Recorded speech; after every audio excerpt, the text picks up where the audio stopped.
नमस्कार विद्यार्थियों, स्वागत करती हूँ आपका PD YouTube channel GK special class में। आपका विद्यार्थियों हमारा चल रहा था बौद्ध धर्म ने हमने पिछले संडे मतलब संडे को तो हमने क्लास ली थी विद्यार्थियों, जो हमने अलगीकरण जीके की ली थी। मंडे को हम पशु परिचय भर्ती के बारे में पढ़ा था और 3 दिन बीच में मैंने विद्यार्थियों छुट्टी रख ली, कोई काम था इसलिए। आज फिर से हम लेकर आए बौद्ध धर्म में आज हम क्या पढ़ेंगे? स्तूप। हमारे रोज की क्लास कंटिन्यू कैसे होती है बौद्ध धर्म में कि हम जो पीछे पढ़ा था वो पढ़ते जाते हैं। बुद्ध का जन्म कब हुआ था, बुद्ध का नाम क्या है, वो बातें आज हम नहीं पढ़ेंगे विद्यार्थियों। वो बहुत मैंने समझा दिया आपको, हर एक पॉइंट को मैंने रिपीट करते करते आपको याद करवा दिया। आज हम सीधा पढ़ेंगे क्योंकि उसमें टाइम खराब हो जाएगा, फिर आज होएंगे नहीं।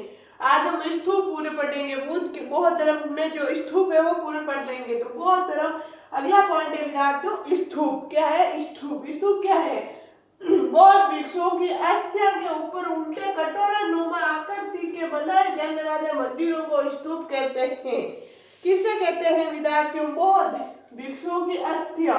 बौद्ध धर्म में जिसकी बौद्ध भिक्षुओं की डेथ हो जाती है यानी मृत्यु हो जाती है, तो उनको जहाँ मतलब उनकी अस्थियां होती है उनके ऊपर एक मंदिर, हमारी आम मारवाड़ी भाषा में विद्यार्थियों बोलते हैं छतरी। जो हमारे गांवों में बनाते हैं ना छतरी, किसी के मरने के बाद छतरियां बनाई जाती है, वही होती है स्तूप। बौद्ध भिक्षुओं के अस्थियों के ऊपर उल्टा कटोरे नुमा, उल्टा कटोरा यानी वो गोल छतरी होती है, ऐसे जैसे ये कटोरा होता है उसको उल्टा कर दो, ऐसे बनी होती है। ऊपर उल्टा कटोरा नुमा आकृति के बनाए जाने वाले मंदिरों को स्तूप कहते हैं, उन छतरियों को स्तूप कहते हैं। हमारी आम भाषा में हम बोलते हैं छतरी और बौद्ध धर्म में उनको बोलते थे स्तूप। विद्यार्थी वही होते हैं। सबसे प्राचीन स्तूप है पिपरवाह का स्तूप नेपाल में। पिपरवाह का स्तूप है विद्यार्थियों नेपाल में, वो सबसे प्राचीन है। और सबसे बड़ा स्तूप है बौद्ध बुद्दुर जावा इंडोनो में बौद्ध बुद्दुर है, जो सबसे बड़ा स्तूप है। भारत के स्तूप विद्यार्थियों, भारत के स्तूप कौन कौन सा है? सबसे प्राचीन स्तूप, सबसे बड़ा स्तूप सॉरी विद्यार्थियों, थोड़ी तबीयत खराब है, कोल्ड हो रखा है। सबसे प्राचीन स्तूप है पिपरवाह का स्तूप। पिपरवाह का स्तूप कहाँ है? नेपाल में। और सबसे बड़ा स्तूप कहाँ है? बोरोबुदुर। कौन सा है? बोरोबुदुर, जावा इंडोनो में। फिर है भारत के स्तूप कौन सा है? भारत में पहला स्तूप हम पढ़ेंगे सांची का स्तूप। कौन सा विद्यार्थियों? सांची का स्तूप। स्थान मध्य प्रदेश। निर्माता अशोक मौर्य। मरम्मत सूस्य वंश के शासकों ने। मरम्मत किसने करवाई विद्यार्थियों? सूस्य वंश के शासकों ने। विशेषता क्या है इस स्तूप की, सांची के स्तूप की? प्रश्न आता है विद्यार्थियों सांची के स्तूप से बहुत बार। यह स्तूप भोपाल की बेगम शाहजहां बेगम व मुमताज बेगम के प्रयासों से सुरक्षित बचा। किससे बचा है? यह स्तूप भोपाल की बेगम शाहजहां बेगम व मुमताज बेगम के प्रयासों से सुरक्षित बचा। इस स्तूप की वेदिका दीवार पे तोरण द्वार का निर्माण सुगवंश के शासकों ने करवाया। वंश मैंने 2 बार लिख दिया, सॉरी विद्यार्थियों, आज खांसी आ रही है बहुत। इस स्तूप की वेदिका दीवार तोरण द्वार क्या होता है विद्यार्थियों? Main gate. हमारे मंदिर में जो मेन गेट होता है उसे बोलते हैं तोरण द्वार। तोरण द्वार का निर्माण किसने कराया? सुगवंश के शासकों ने करवाया। फिर सांची के स्तूप की खोज रायलेट में कौन ने की? किसने की थी? रायलेट बोलो या रोयलेट, कुछ भी आ सकता है। रायलेट रोयलेट एक ही बात है। और कौन ने की थी? नोट, सांची का प्राचीन नाम क्या था? काकना देबाट किसका प्राचीन नाम था? सांची का। तो विद्यार्थियों इसका नोट्स बनाओ, फिर हम आगे चल रहे हैं। और स्तूप पढ़ने आज हमें खूब लिखो। आपकी सीधी हेडिंग डलेगी यहाँ से स्तूप लिखना। अगला पॉइंट स्तूप। बौद्ध भिक्षुओं की अस्थियों के ऊपर उल्टे कटोरे नुमा आकृति के बनाए जाने वाले मंदिरों को स्तूप कहते हैं। आगे लिखना विद्यार्थियों, सबसे प्राचीन स्तूप कौन सा है? पिपरवाह का स्तूप नेपाल में। सबसे बड़ा स्तूप बोरोबुदुर जावा इंडोनो में। भारत के स्तूप कौन कौन से हैं? भारत के स्तूप पढ़ेंगे विद्यार्थियों हम सारे।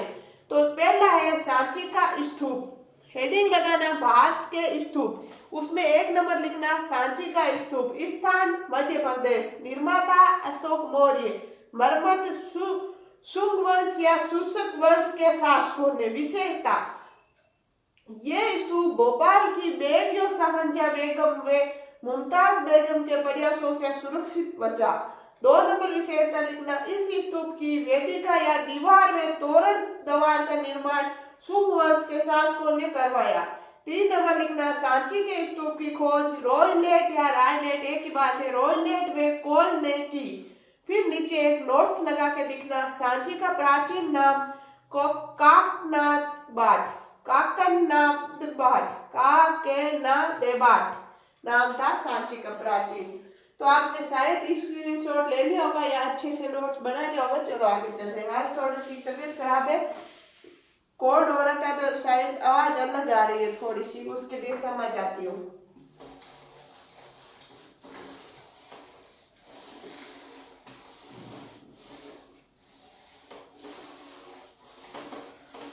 अब हम सारे भारत के स्तूप ही पढ़ेंगे। एक स्तूप पढ़ लिया हमने सांची का स्तूप, और सेकंड पढ़ेंगे।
आगे देखो विद्यार्थियों, सांची का स्तूप हमने भारत के स्तूप में एक पढ़ लिया, सांची का स्तूप। अब पढ़ेंगे बरहुत का स्तूप। ये मोस्ट विद्यार्थियों, सांची का स्तूप, बरहुत का स्तूप, अमरावती का स्तूप, इनमें से प्रश्न आता है।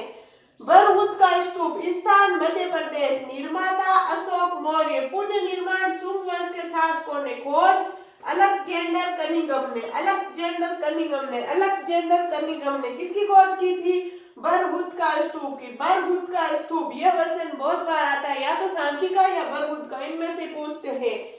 बरहुत का स्तूप स्थान मध्य प्रदेश, निर्माता अशोक मौर्य, पुण्य निर्माण शुंग वंश के शासकों ने इसका पुण्य निर्माण करवाया था, खोज अलेक्जेंडर कनिंघम ने इनकी खोज की थी। अगला है तीसरा, अमरावती का स्तूप स्थान आंध्र प्रदेश, निर्माता सातवाहन वंश के शासकों ने, खोज कोलिन मैकजी, कोलिन मैकजी ने। फिर है नागार्जुनी कोंडा का स्तूप, नागार्जुनी कोंडा का स्तूप स्थान आंध्र प्रदेश, निर्माता इक्ष्वाकु वंश के शासक, इक्ष्वाकु वंश के शासक, इक्ष्वाकु वंश के शासक। इसका नोट्स पढ़ो, फिर हम आगे चल रहे हैं और आगे देखेंगे। ये अभी और है नीचे वाला, इतनी 2 लाइनें वही अभी इसमें लिखना। बरहुत का स्तूप, अगला 2 नंबर आप लिखना, बरहुत का स्तूप, स्तूप स्थान मध्य प्रदेश, निर्माता अशोक मौर्य, पुण्य निर्माण शुंग वंश के शासकों ने, खोज अलेक्जेंडर कनिंघम ने। फिर 3rd नंबर लिखना, अमरावती का स्तूप स्थान आंध्र प्रदेश, निर्माता सातवाहन वंश के शासकों ने, खोज कोलिन मैकजी। फिर अगला लिखना, नागार्जुनी कोंडा का स्तूप स्थान आंध्र प्रदेश, निर्माता इक्ष्वाकु वंश के शासकों ने। आपने स्क्रीनशॉट ले लिया होगा, नहीं लिया तो जल्दी ले लो।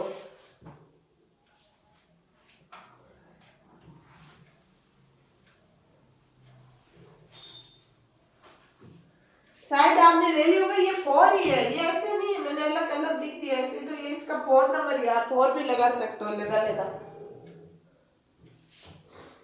ये 2 ही लाइन है इसमें, अब नहीं है इसमें, एक लाइन थी वो विशेषता कुछ खास नहीं, इसलिए मैं लिखूंगी नहीं, उनमें से कोई क्वेश्चन आता नहीं है। ये 2 लिखना, इनमें से एक छोटी छोटी 2 लाइन और है, वो कोई खास नहीं, उनमें से कभी क्वेश्चन आता ही नहीं, तो वो लिखूंगी नहीं, फालतू में नोटबुक बनने से क्या फायदा।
तो विद्यार्थियों 2 और देख लो आप, ये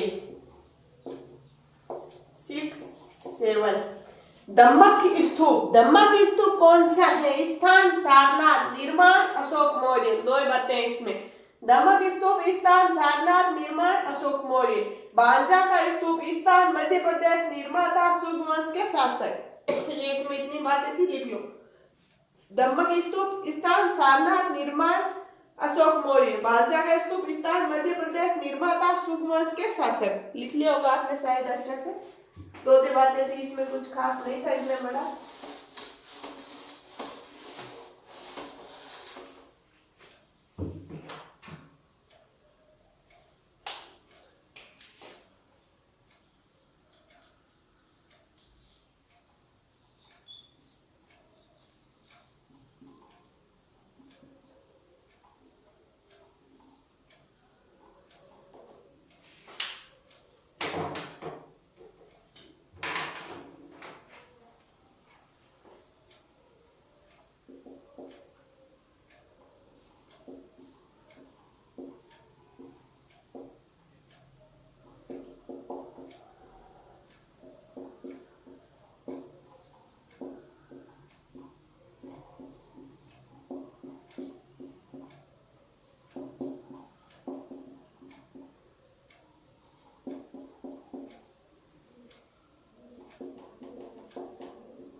विद्यार्थियों अगला पॉइंट है स्तूप के भाग। स्तूप के कौन कौन से भाग होता है, स्तूप किस प्रकार से होता है? तो यशिष्ट, हर्मिका सबसे पवित्र भाग होता है। स्तूप का सबसे पवित्र भाग कौन सा होता है? प्रश्न आएगा तो हर्मिका। कौन सा? हर्मिका, हर्मिका, हर्मिका, हर्मिका सबसे पवित्र भाग स्तूप का। अंडज, एक अंडज होता है, इसका भाग वेदिका, यानी इसकी दीवार को क्या कहते हैं? वेदिका। तोरण द्वार, जैसे कि ये स्तूप है, ये ऐसे इसके 4 खंभे होते हैं, ये स्तूप है।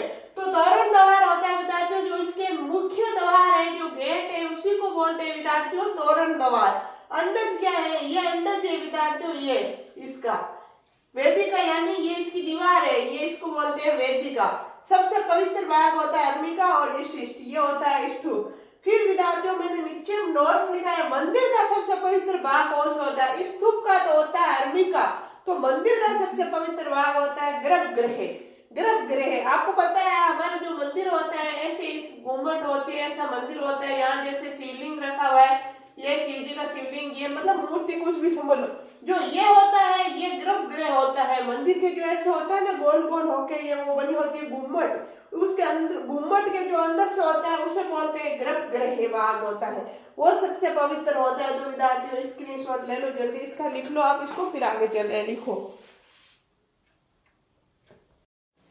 लिखो विद्यार्थियों स्तूप के भाग। 1 नंबर यशिष्ट, 2 नंबर हर्मिका सबसे पवित्र भाग, 3 नंबर अंडेज, 4 नंबर वेदिका कोष्टक में दीवार, 5 नंबर तोरण द्वार। आगे नोट लिख लेना, मंदिर का सबसे पवित्र भाग गर्भगृह। तो विद्यार्थियों आज के लिए इतना ही, बाकी पढ़ेंगे हम नेक्स्ट क्लास में। जब तक के लिए आप स्वस्थ रहो, मस्त रहो, पढ़ते रहो। आपको मेरी क्लास अच्छी लगती है तो ज्यादा से ज्यादा सबसे पहले तो शेयर करना, फिर लाइक करना, सब्सक्राइब करना बिल्कुल नहीं भूलना। धन्यवाद। और आपको ज्यादा से ज्यादा पढ़ाई करना है। आपको पता है अब 6 दिनों के अंदर बहुत सारी भर्तियां आने वाली है, तब तक के लिए आप तैयार रहना, ऐसे तैयार रहना, हाँ भर्ती आ जा मैं तैयार हूँ। तो आप पढ़ाई करना अच्छे से मन लगा के विद्यार्थियों। राम राम।